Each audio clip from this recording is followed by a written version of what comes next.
In this video, I'm going to break down one of my favorite painting exercises.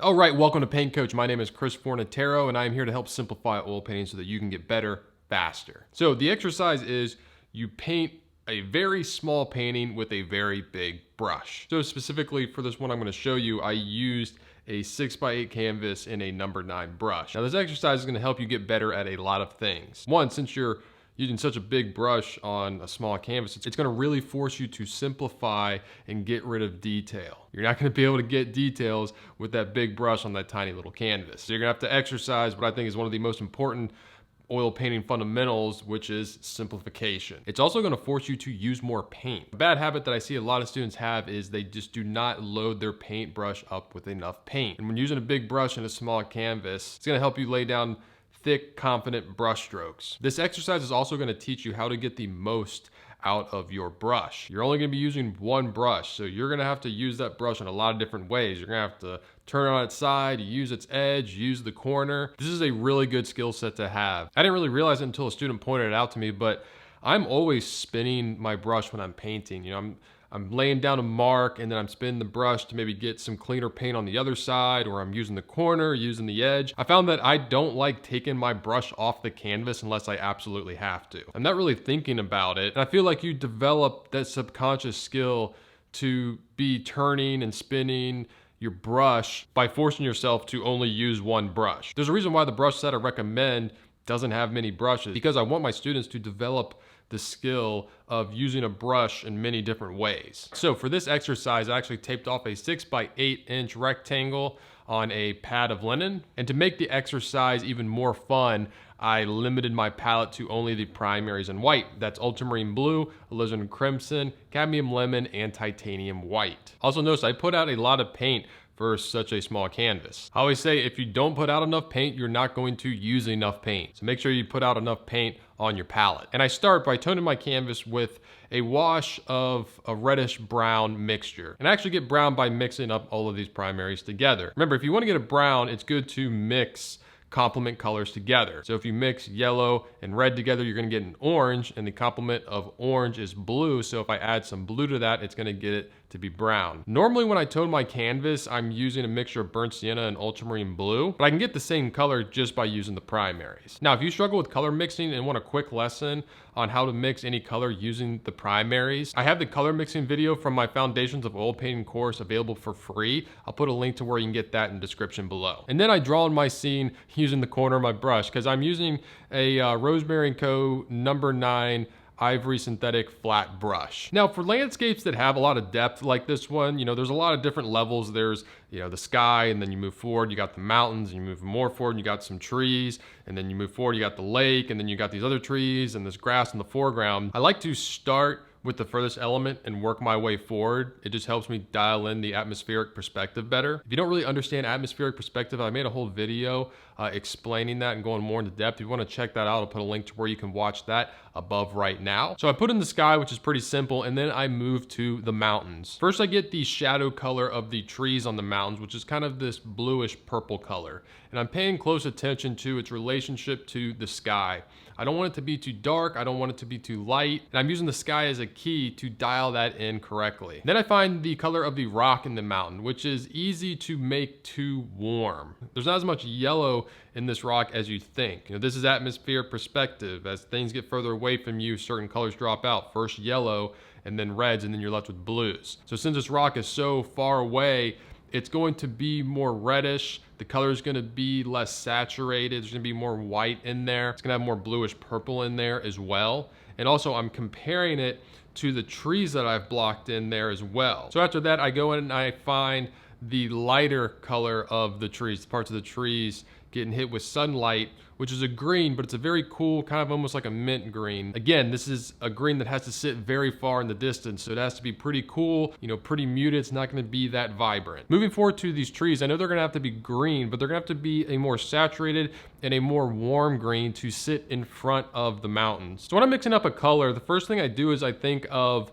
what is the local color, like what is just the generic basic color? Is it red, is it blue, is it green, is it purple? And with these trees, it's obviously green. So I mix up green, which is yellow and blue. And then after that, I think, okay, what do I have to do to alter this green to get it closer to the green I want? And I know the first thing I need to do is I need to add green's complement, red, to make it less vibrant, because there's no green in nature that's going to be green straight out of the tube, which is pretty much what we have here. So I'm going to hit it with green's complement red, and that's going to get me closer to what I want. So after that, I only have 4 options to add to this color to get it to what I want.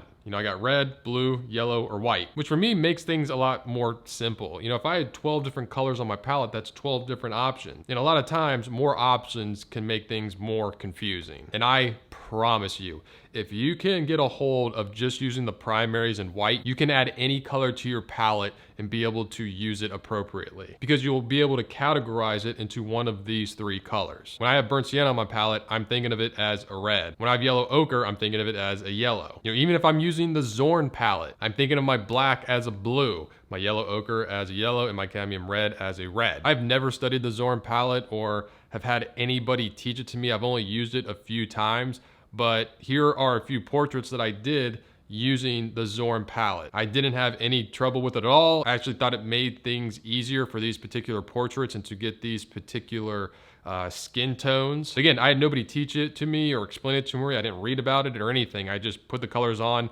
and since I have a strong understanding of the primaries, I was able to use these with no problem. Now you can see with these trees, I'm using a lot of vertical brushwork to help indicate the trees. I'm by no means worrying about painting individual trees. I'm thinking of all these trees as one big shape, but to help indicate them a little bit, I am using vertical brushwork. Then I add in a purple kind of at the base of these trees for the shadow areas, and then I move on to the trees that are sitting in front of those. And I want to separate these trees from the trees behind them. So I actually go back and cool down these trees in the back a little bit, so that when I make the trees in front of them a little bit darker and a little bit warmer, they won't get lost in the trees behind them and they'll stand out as separate. For the ground here, the main thing I'm thinking about is value. I want the ground to be lighter than my trees and my mountains, but slightly darker than my sky. This is the value planes of a landscape.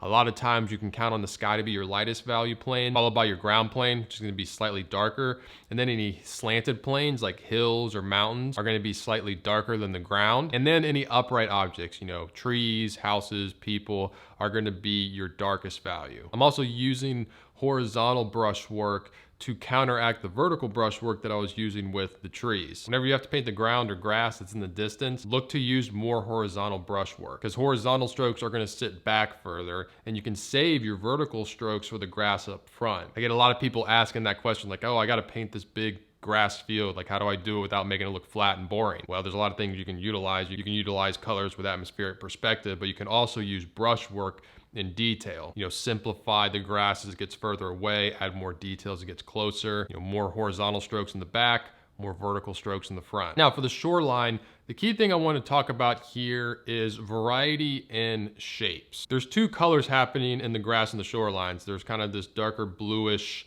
green, and then there's this bright yellow limeish green. And what I want to make sure is that none of these strokes of paint that I'm laying down are the same length. I'm always wanting variety in the shapes that I put down. So if I put down these 2 lines of paint of the lighter green and 2 lines of paint of the darker green, and they're all the same length, or 2 of them are the same length, it would stand out as odd. For some reason, we naturally want to line things up and make things even and symmetrical. So you have to really fight that and be conscious of what you're doing and vary things up. For the reflections in the water, I'm just bringing down the colors that I see on the land down into the water. I'm making them slightly darker. Always look for reflections in water to be slightly darker than what is being reflected up on the land. I'm also using vertical brush strokes and allowing the paint to kind of blend together to create a lot of soft edges, which is helpful for painting water. Now for this grass in the foreground, as I was talking about before, I am utilizing 2 things. I'm utilizing atmospheric perspective,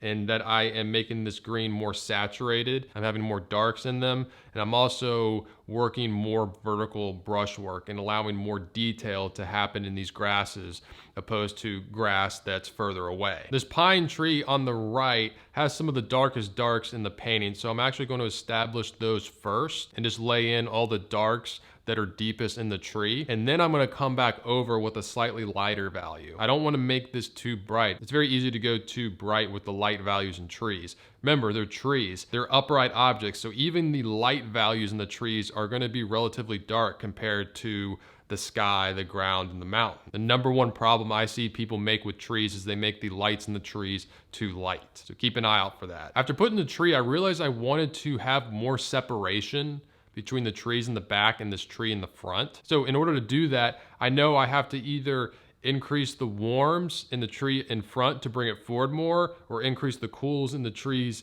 in the back to push them back more. And since this tree is pretty dark and I feel like I can't do much more with it in terms of warming up the colors, I decided to cool the colors in the trees in the back to separate them more and push them back. And then I cut back into the tree with colors that are behind it to shape it and put sky holes where I want. And bada boom, you got a painting. This is a really fun one to do. I did it in about 50 minutes or so. If you want to do it along with me, it's on my Patreon page. I'll put a link to where you can sign up in the description below. If you like this video, please hit the like button, subscribe to the channel, let me know what your favorite part was.